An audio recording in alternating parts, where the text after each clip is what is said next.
ચાલો મિત્રો, તો પ્રશ્ન છે, એક નળાકારની ત્રિજ્યા 70 સેન્ટીમીટર અને ઊંચાઈ 14 સેન્ટીમીટર છે. તેની વક્ર સપાટીનું ક્ષેત્રફળ શું છે? હવે નળાકારની વક્ર સપાટીનું ક્ષેત્રફળ શોધવા માટે આપણી પાસે સૂત્ર છે.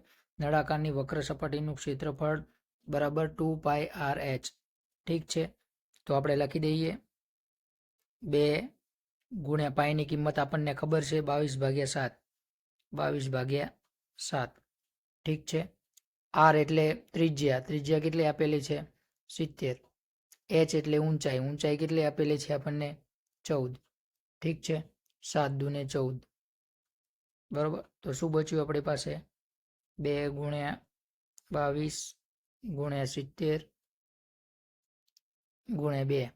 ઠીક છે, તો આ 2 ગુણ્યા 2 એટલે 4. 4નો 70 સાથે ગુણાકાર એટલે 7 ચોક 28. એટલે શું બચશે આપણી પાસે? 280 ગુણ્યા 22. ઠીક છે, 280 ગુણ્યા 22 કરશું આપણે એટલે આપણે જવાબ મળશે 6160 સેન્ટીમીટર સ્ક્વેર. ઠીક છે, 6160 સેન્ટીમીટર સ્ક્વેર. ઓપ્શન ડી આપણો જવાબ થઈ જશે 6160 સેન્ટીમીટર સ્ક્વેર.